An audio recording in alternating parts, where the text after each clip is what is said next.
오늘 사무엘상 24장 1절부터 7절까지의 말씀, 그리고 25장 1절부터 8절까지의 말씀을 가지고 나의 아비가일은 이라는 제목으로 하나님 말씀을 함께 묵상합니다. 이스라엘과 블레셋은 끊임없는 시비와 분쟁 속에서 살았습니다. 오늘 본문이 기록된 이 즈음에도 블레셋이 쳐들어와 사울이 블레셋을 뒤쫓는 전쟁이 벌어졌던 것 같습니다. 그런데 병사들을 이끌고 블레셋을 추격하다가 중단하고 막 돌아온 사울에게 누군가가 다윗이 지금 엔게디 광야에 숨어 있다는 소식을 전해주는데요.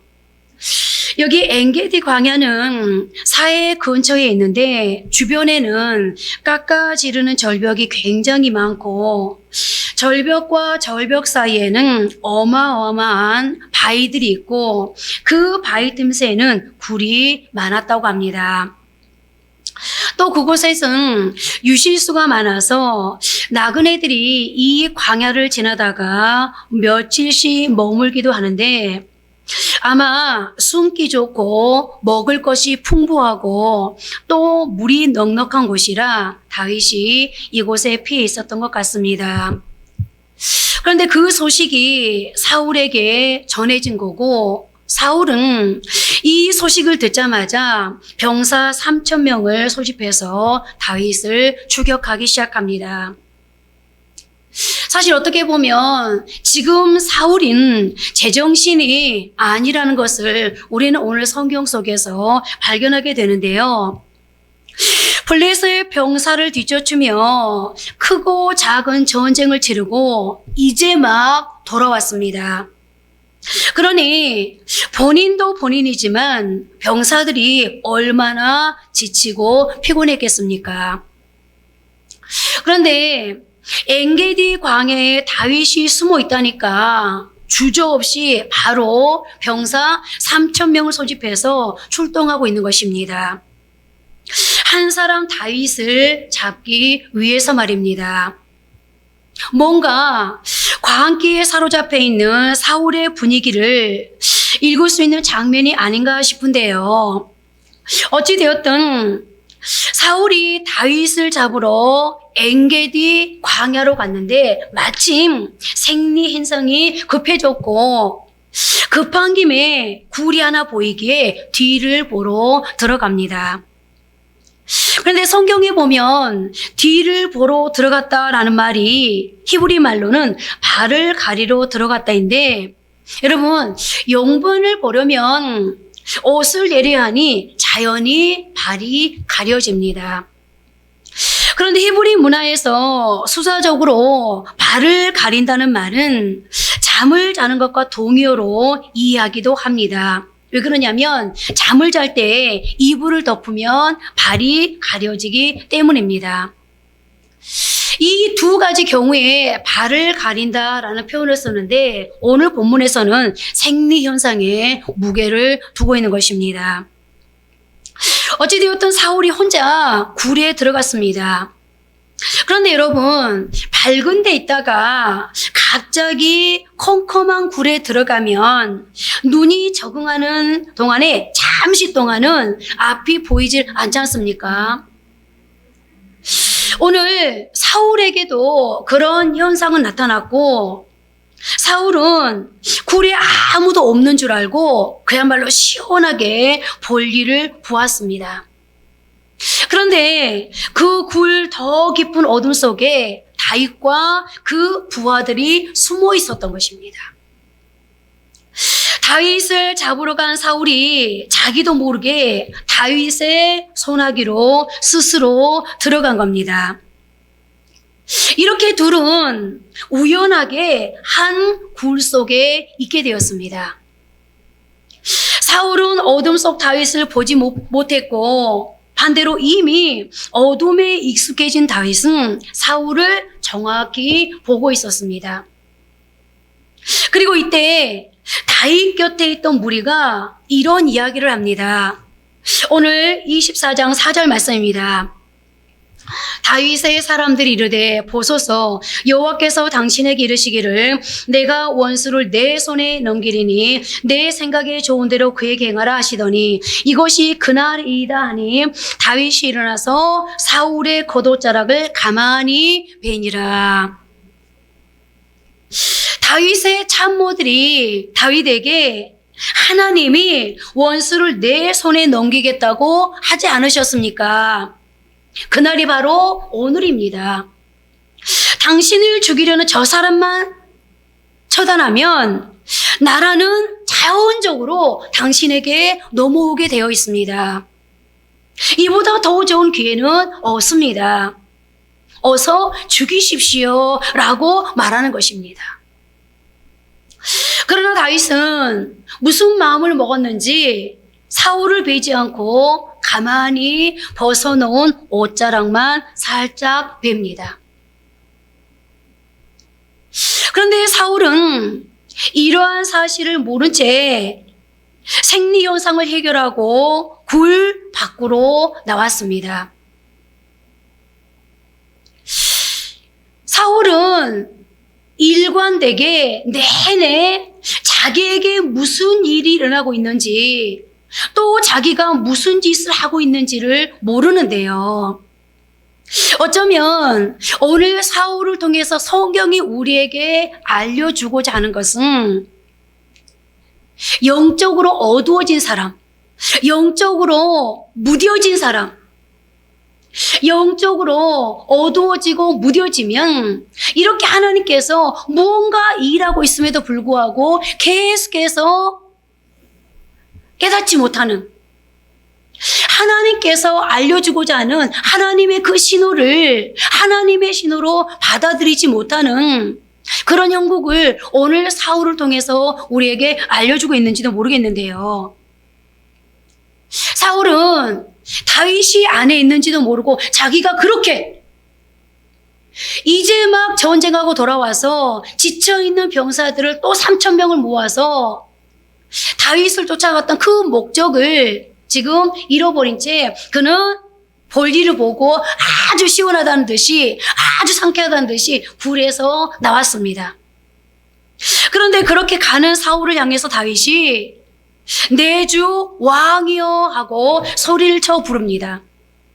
그리고 엎드려 절을 합니다. 전 여기서 이제 드디어 왕이 되기 이전에 한 인간으로서 인격이 무르익은 탓을 보게 되는데요. 여러분 생각해 보십시오. 내가 정의롭고 옳다면 광장에서 소리치고 싶은 유혹이 있는 것이 바로 인간입니다. 그래서 우리는 어찌하든지 간에 많은 사람들에게 내가 옳다고, 내가 하고 있는 것이 지금 잘하고 있는 것이라고.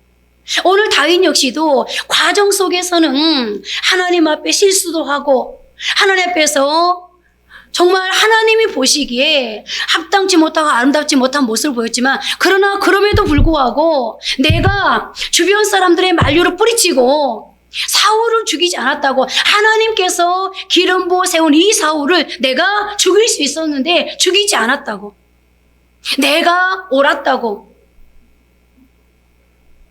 얼마든지 수많은 사람들에게 소리치고 싶은 유혹이 있었을 텐데 오늘 다윗은 그 유혹을 물리칩니다. 그야말로 다윗은 끝까지 정중함과 질서를 잃어버리지 않는 행동을 보여주고 있는데요. 내 주 왕이여 하고 엎드려 절하는 모습. 그러니 여러분, 사울이 얼마나 놀랐겠습니까? 볼일 보고 나온 그 굴에서 자기가 쫓던 원수가 따라 나와서 내 주 왕이여 이랬으니 말입니다.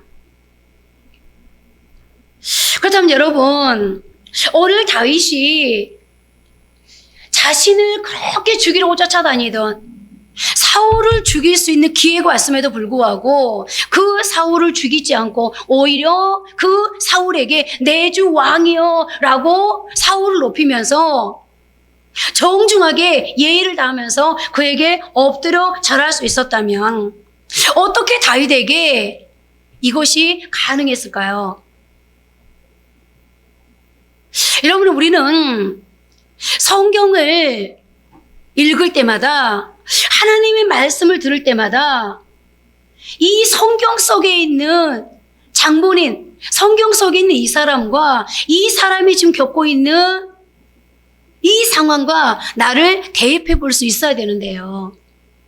여러분, 만약에 여러분이 지금 다윗처럼 내 원수, 나를 죽이려고 한 내 인생을 망친 이 원수를 내가 지금이라도 당장 죽일 수 있었는데, 그러나 그 순간에 하나님을 생각하면서 내 원수를 죽이지 않았다면, 그렇다면 그때의 다윗이 과연 무엇 때문에 순간의 유혹을 뒤로하고 사울을 살릴 수 있었을까? 내가 만약에 이런 상황이었다면, 이 입장이었다면 나는 무엇 때문에 과연 내 원수를 살릴 수 있을까? 여러분, 무엇 때문일까요? 어떻게 다윗이 이렇게 할 수 있었을까요? 그것은 다윗이 하나님의 때를 기다리면서 자기가 겪어야 될 고난을 감내하고자 마음에 결심했기 때문입니다. 그 결심 없이는 여러분, 하나님의 때를 우리는 기다리지 못합니다. 예를 들어서 지금 당장 나는 하나님과 상관없이 내게 기회가 왔으니 나는 이 일을 처리하고 싶습니다. 그런데 내 마음속에 기회가 왔음에도 불구하고 이것은 하나님이 내게 준 기회가 아니라는, 하나님의 때가 아니라는 생각이 자꾸 내 머릿속에서 떠나질 않습니다. 그럴 때 우리가 그 상황 속에서 아니야, 하나님께서 내게 이건 하나님이 주신 기회이고 하나님의 때라는 확신을 주기까지 나는 어떤 액션도 할 수 없어. 만약에 그랬다면 그 사람은 분명히 하나님의 때가 될 때까지 내가 어떠한 일을 겪는다 할지라도 감수할 거야라는 결심이 서 있기 때문에 그렇게 할 수 있을 것입니다.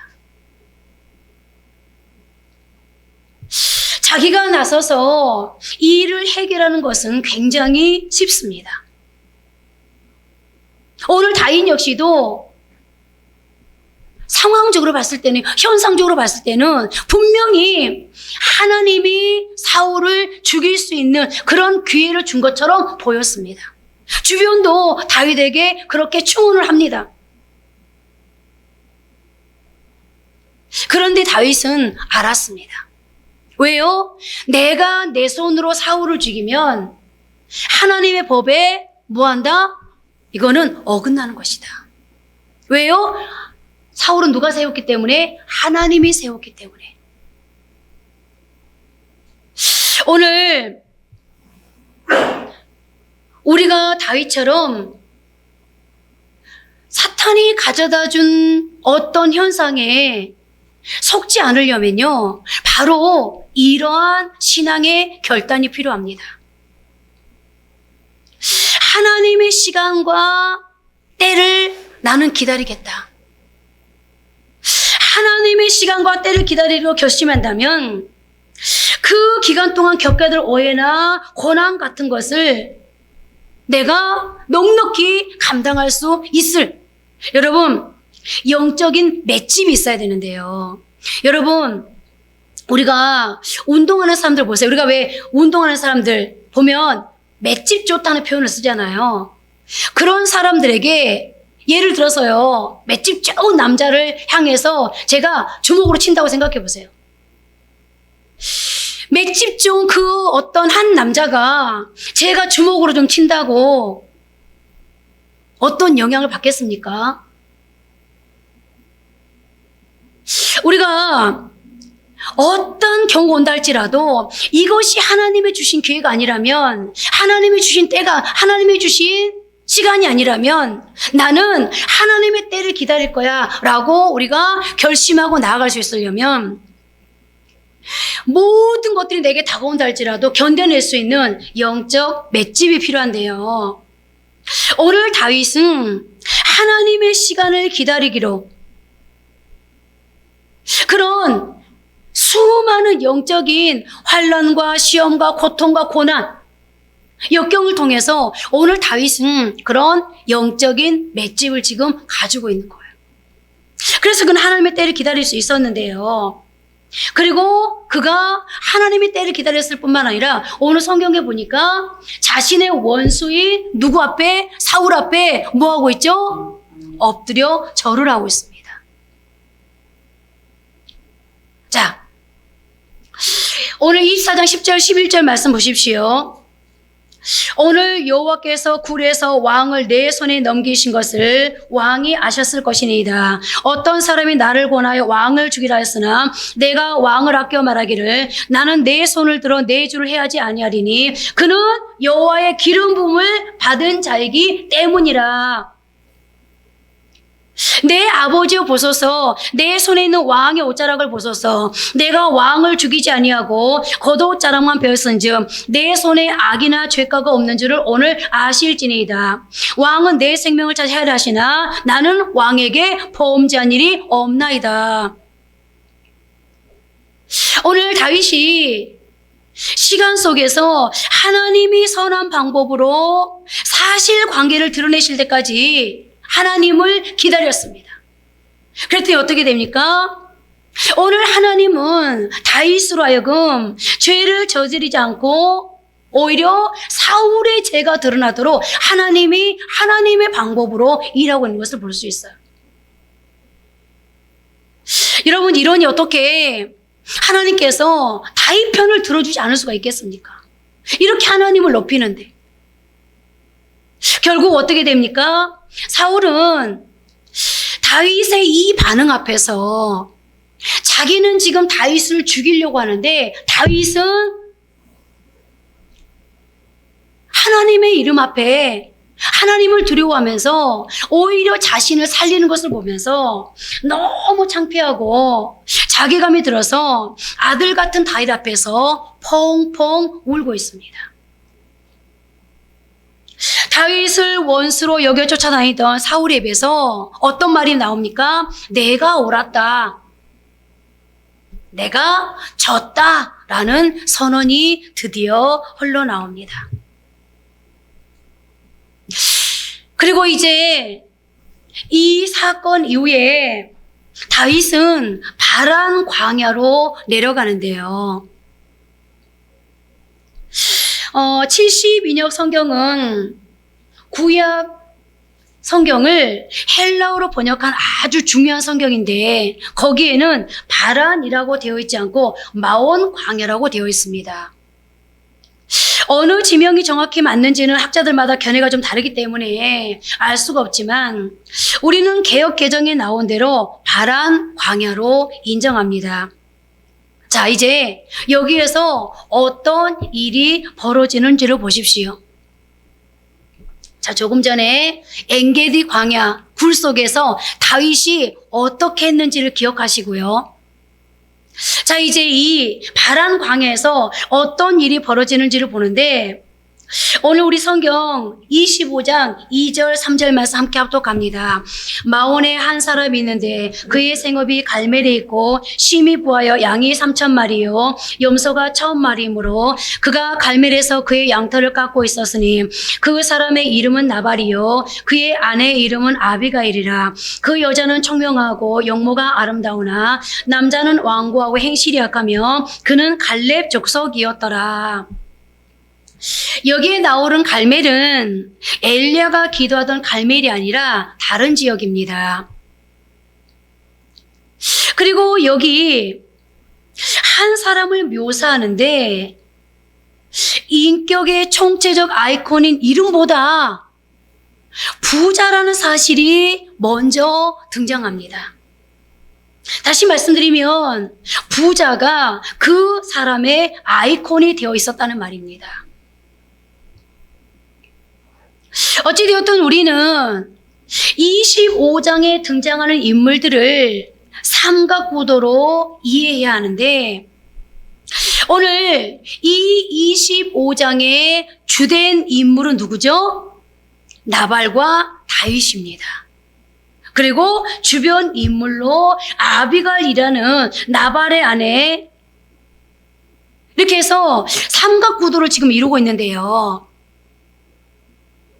나발이 어느 정도로 부자인가 하면 오늘 지금 성경이 밝히고 있는 대로 양이 3,000마리요, 염소가 1,000마리입니다.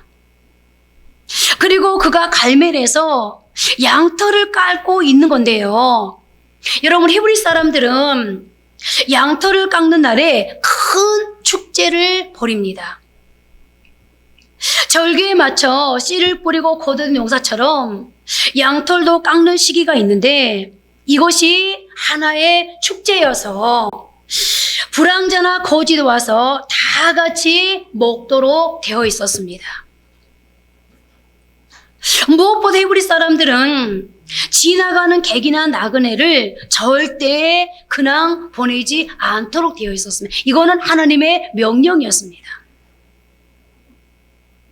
히브리 사람들이 중요하게 여기는 게 성결법, 식사법, 그리고 나그네 환대법인데요. 이 세 가지는 성경에 일관되게 중요한 구속의 상징으로 등장합니다. 그런데 이 부자가 양털을 깎는 축제의 기간이 되었다라고 지금 성경이 밝히고 있어요. 그리고 지금 바람광야 근처에 은신해 있던 다윗과 그 일행이 이 부잣집에서 양털을 깎는다는 소식을 들었습니다. 그래서 다윗이 소년 10명을 보냅니다. 다윗이 광야를 유리방황할 때 여러분들 그가 거느린 남자 식구만 몇 명 했는지 기억나시죠? 자, 지난주에 제가 다윗이 거느린 남자가 몇 명이라고 그랬죠? 600명이라고 그랬어요. 그러니 남자만 600명이라면 전쟁을 하러 갈 수 있는 남자만 600명이라면 여러분 생각해보세요. 가족을 포함하면 얼마나 더 많겠습니까? 결코 작은 식솔이 아닙니다. 그리고 다윗은 그들을 책임져야 될 리더입니다. 리더의 제일 중요한 역할이 여러분들 무엇일까요? 물론 어떤 조직, 어떤 공동체에 따라서 리더의 역할이 달라지긴 하겠습니다만, 지금 다윗과 다윗을 따르는 그 무리들은 어디에 있어요? 광야에 있기 때문에, 광야에 있는 사람이 무슨 공부할 것을 걱정하겠습니까? 아니면 어떤 예술, 문화계통을 걱정하겠습니까?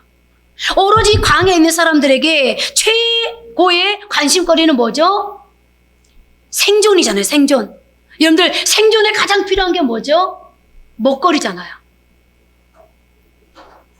오늘 다윗은 남자만 600명 되는 이 무리 속의 리더로서 그야말로 제일 중요한 역할, 먹이는 역할을 해야만 하는 것입니다. 그래서 다윗은 소년 10명을 보내는데요. 다윗이 이 소년 10명을 나발의 집에 양털 깎는 날 이 축제에 보낸 것은 그냥 보낸 게 아니에요. 이스라엘의 식사법에 의해서 보낸 것도 있지만 다윗은 10명의 소년을 보낼 때 그만한 이유가 있었던 거예요. 그것이 무엇이냐면 아마 다윗은 광야에서 자율 경비대를 구성했던 것 같아요. 이 광야는 베두인족, 강도 때와 같은 위험한 사람들이 많이 몰려다니지 않습니까?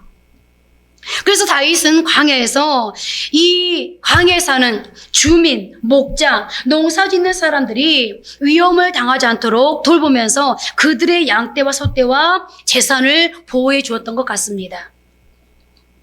그리고 그들에게 공개를 받아서 식솔들을 먹였던 것 같아요.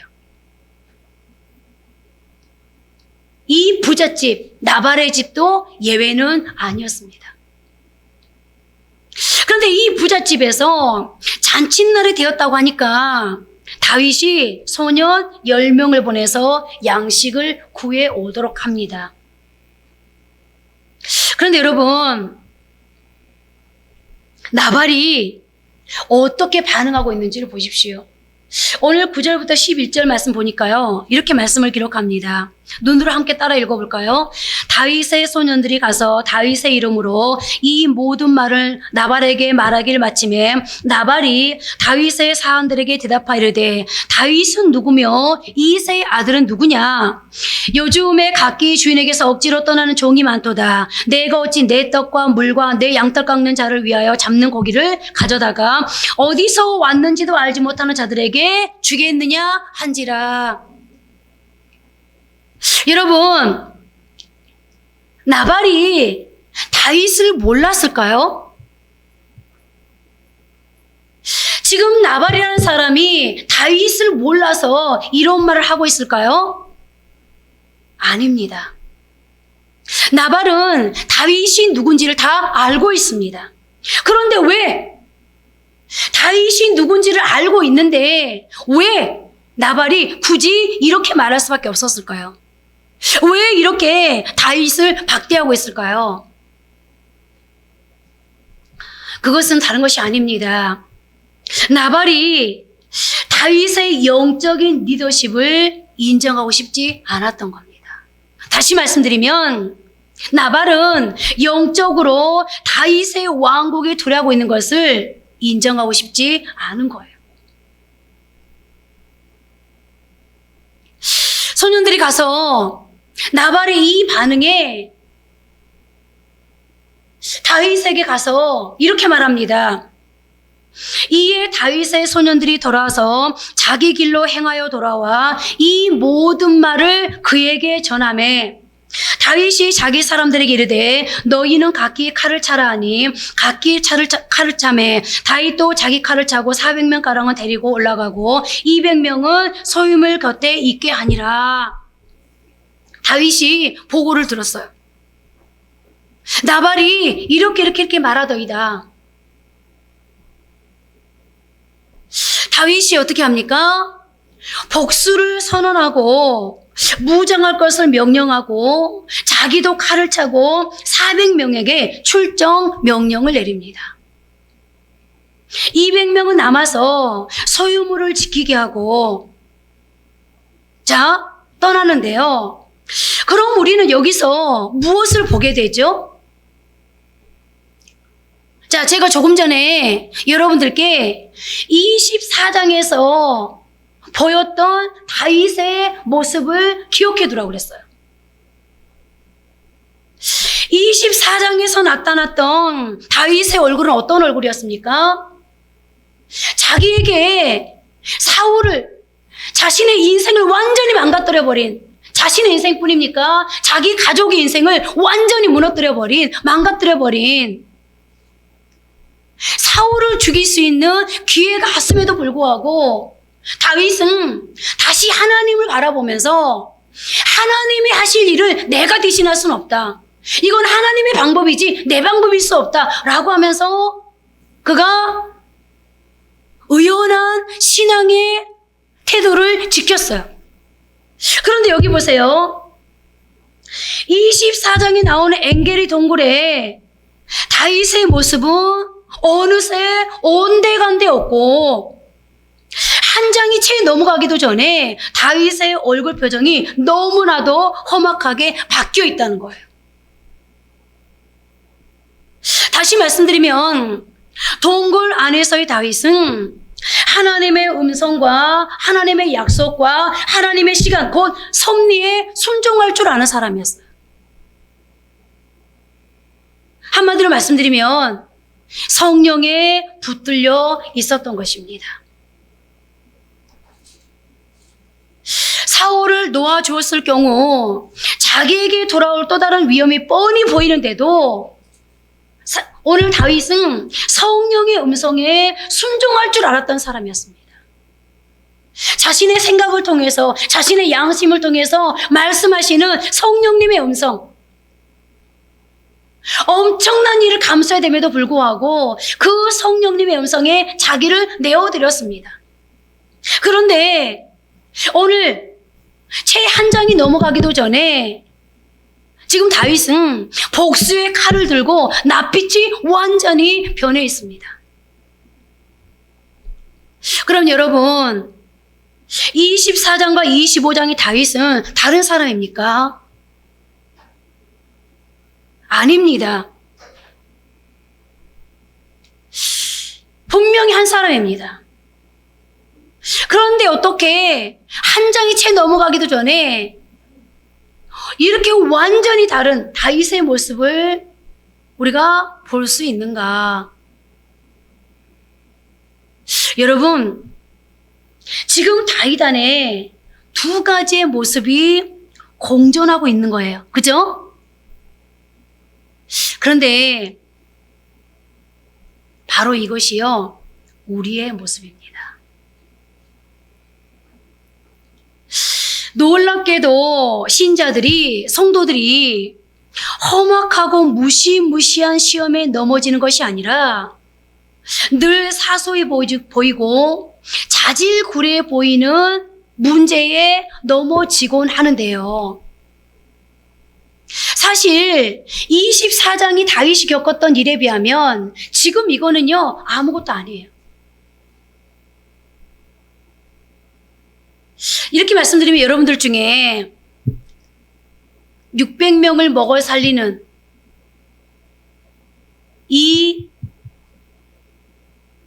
식사의 문제, 새끼 밥 먹는 문제가 어떻게 아무 문제가 아니냐. 결국 우리가 아침에 일찍 일어나서 저녁에 늦게 눕기까지 수고하는 거, 먹고 살자고 하는 거 아니냐라고 말씀하실지도 모르겠어요. 저는 새끼밥이 아무렇지도 않다, 새끼밥을 무시해서 이런 말씀을 드리는 것이 아닙니다. 오늘 다윗이 겪고 있는 이 새끼밥은 무슨 문제인 거죠? 삶의 문제. 600명의 식구들을 먹여 살려야 한다는 현실의 문제. 그러니까 오늘 이 다윗의 이중적인 이 모습은 뭐 하고 있는 거죠? 우리가 계속해서 매일매일 거듭하고 있는 문제예요, 사실은. 현실의 문제와 신앙, 즉 하나님의 방법 앞에 왔다 갔다 할 때가 많다는 거예요.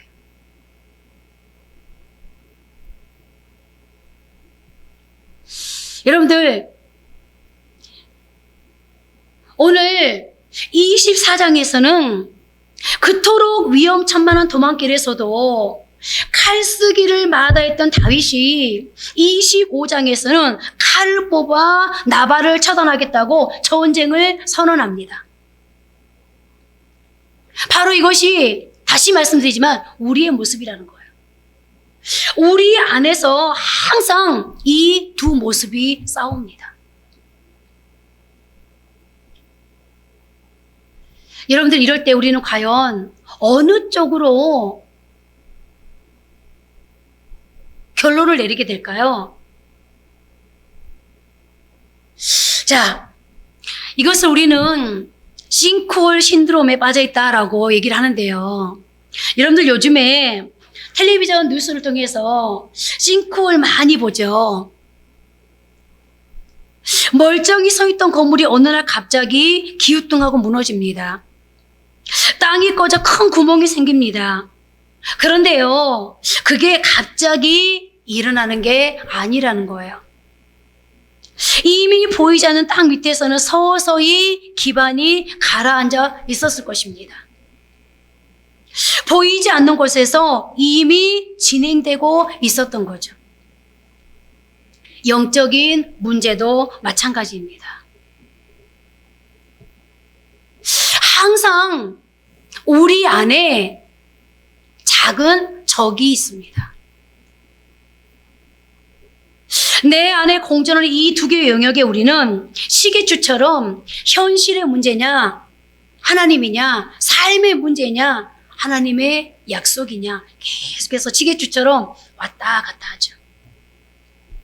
성령 충만할 때는 이쪽으로 갔다가 덜 충만할 때는 오만 잡생각에 붙들려서 사소한 것에도 으르렁거리고 분노합니다. 오늘 다윗의 모습이 다윗의 모습으로 끝나는 것이 아니라 바로 저와 여러분의 모습이라는 거죠. 자, 그러면 이럴 때 과연 우리는 어떤 결론에 다다르느냐? 어떻게 해야 되느냐?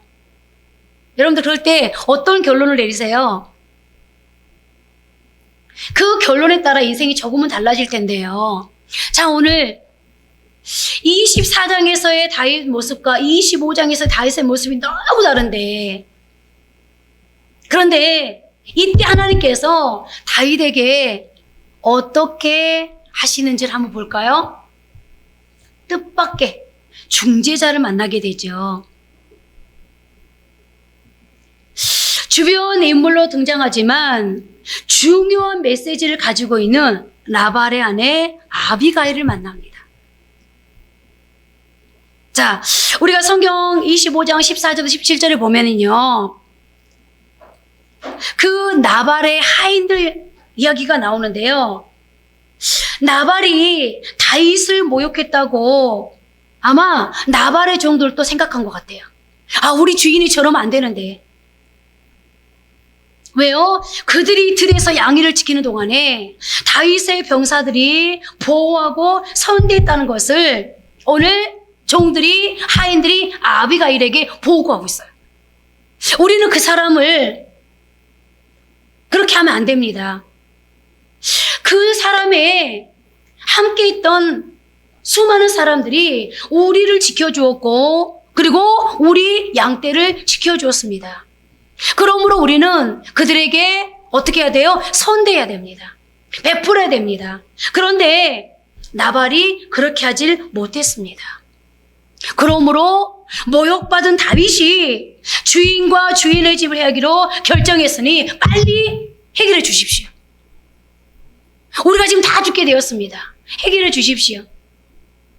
그러자 아비가일이 남편에게 일절 알리지 않고 급하게 뭔가를 꾸미는데, 그것이 25장 18절부터 22절까지의 내용입니다. 자, 그리고 그 시간 동안에 다윗의 마음속에는 아직도 격한 복수심과 분노가 수구로 들기는커녕 나발에게 복수하기 위해서 분노가 극에 달해서 산길을 가고 있습니다.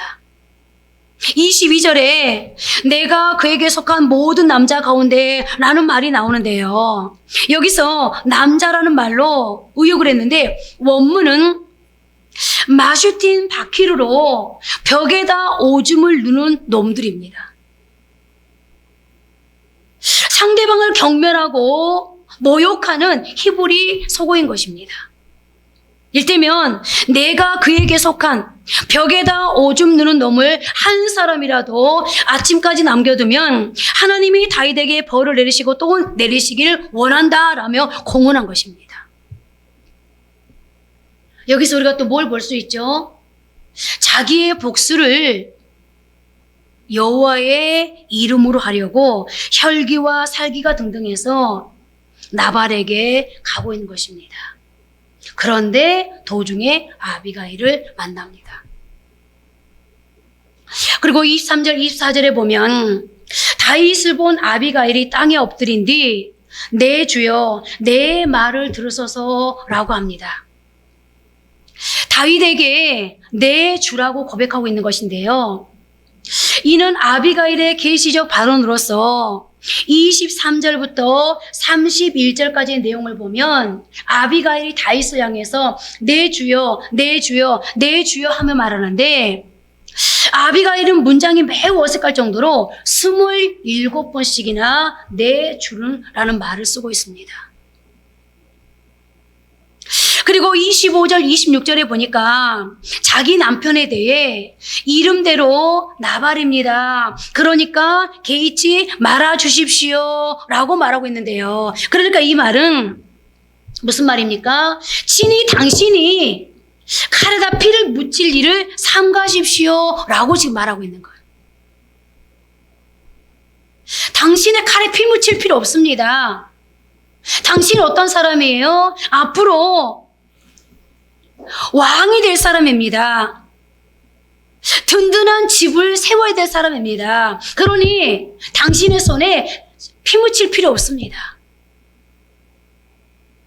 어쩌면 아비가일의 신앙 고백과 또 같은 그런 말인데요. 여러분, 한마디로 나발에게 원수 갚으려고 보복에 혈기를 뿌리고 깔을 베어들 필요가 없습니다. 하나님이 하시도록 내버려 두십시오 라는 얘기인 거예요. 굳이 당신이 칼에 피 묻히지 않아도 하나님이 하실 겁니다. 여러분, 오늘 아비가일의 이 중재를 통해서 결국 어떻게 됩니까?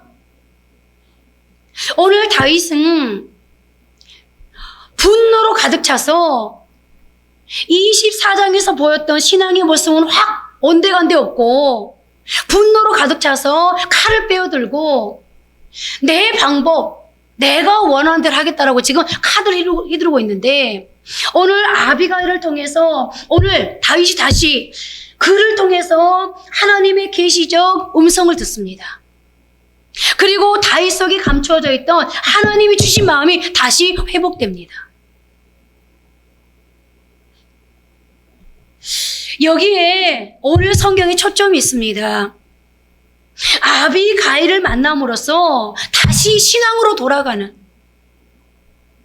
다윗의 모습, 내 방법이 아니라 하나님의 방법에 맡기는 다윗의 모습, 내 손에 피를 묻힘으로 인해서 사탄에게 틈을 주는 그런 다윗의 모습이 아니라 이제는 하나님께 모든 걸 내어드리는 다윗의 모습으로 완전히 다시 바뀌는 것을 볼 수 있는데요. 여러분, 다시 말씀드립니다. 엔게디 굴에서의 다윗과 나발 앞에서의 다윗의 모습이 완전히 달랐습니다. 자칫하면 하나님을 앞설 뻔했습니다. 그런데 아비가일이 다시 다윗을 하여금 신앙의 현주소를 다시 찾아갈 수 있도록 도와주는데요. 여러분, 좀 전에도 말씀드렸습니다만 우리 역시 매일 이런 모습을 반복하고 있지 않습니까? 매일 이 두 경계선에서 왔다 갔다 합니다. 심리적으로, 영적으로, 감정적으로 매일 전쟁을 치르고 있습니다. 오늘 결국 이 여인의 말을 들었던 다윗에게 어떤 결론이 찾아옵니까? 결국 하나님이 심판하십니다. 만약에 아비가일을 만나지 못했다면, 아비가일이 권면을 했음에도 불구하고 다윗이 비켜라고 가서 자신이 하고 싶은 대로 했다면, 다윗이 제 실력으로 자신의 혈기로 처단했다면 여러분들 어떤 일이 벌어졌을까요? 아마 나발의 집과 다윗 사이에 전쟁이 일어났을 것이고 엄청난 희생을 또 한 번 치료하면 했을 것입니다. 그런데 아비가일 때문에 전쟁은 그치고 불신앙도 멈추고 결국 하나님이 나서서 이제 결론을 가져다 주는 것을 보게 되는데요. 자, 그러면 여러분, 오늘 다윗에게 이런 아비가일이 있었다면 이제 말씀을 맺으면서 여러분들께 질문을 하나 던지고 싶습니다. 여러분의 아비가일은 누구입니까? 24장의 다윗과 25장의 다윗의 모습이 이렇게 다를 때 영적으로, 감정적으로, 현실적으로 시계추처럼 하나님 편에 섰다가 세상 편에 섰다가 하나님을 따랐다가 삶의 문제, 현실의 문제에 치우쳤다가 왔다 갔다 하는 우리의 모습을 바로잡아줄 아비가일. 여러분들 유진 피터슨이라는 분 너무 잘 아시죠? 이 유진 피터슨이라는 분이 이 대목에서 아주 재미있는 통찰을 주셨습니다. 아비가일은 조금 전에 말씀드린 것과 같이 주요 인물이 아닙니다. 주변 인물이에요. 그러나 그와의 만남을 통해서 다윗의 마음이 회복됩니다. 다윗에게 하나님이 원래 심어놓았던 마음과 아비가일이 만나 부딪히면서 그 마음을 회복한 것입니다. 그런데 유진 피터스는 우리에게 아비가일은 무엇일까 하고 묻습니다.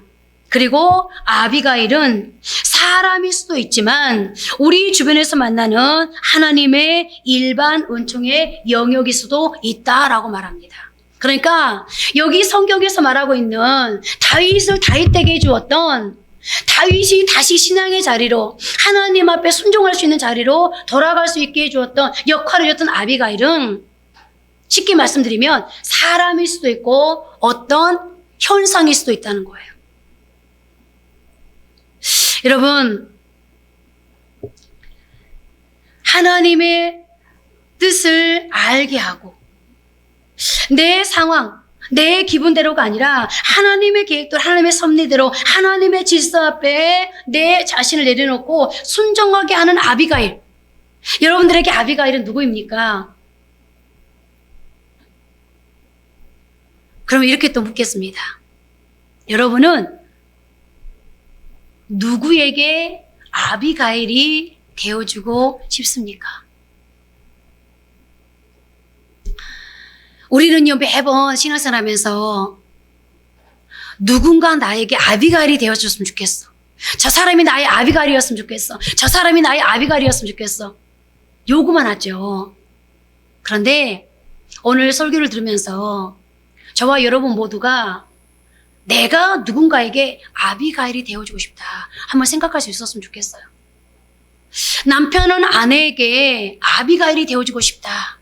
아내들은 남편들에게 내가 내 남편의 아비가일이 되어주고 싶다. 교육자는 성도에게 아비가일이 되어주고 싶다. 성도는 목회자에게 아비가일이 되어주고 싶다. 여러분들, 나의 아비가일은 제가 제목으로 말씀드렸어요.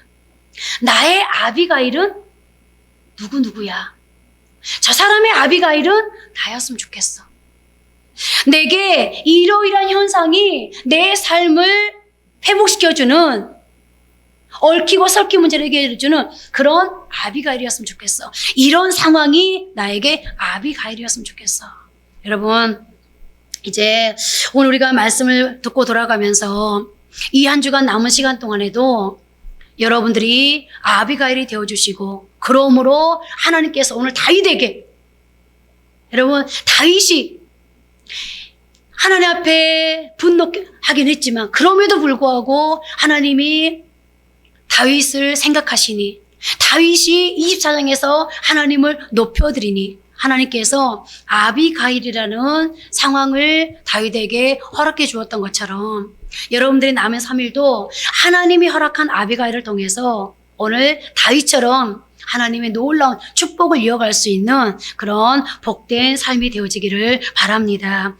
우리 한번 조용히 한번 기도했으면 좋겠어요. 하나님, 나의 아비가일은, 나는 누구의 아비가일인가? 내게 아비가일이 되어줄 상황은 어떤 것인가? 무엇이 나의 아비가일이 되어지길 원하는가를 생각하면서 한번 조용히 기도하십니다.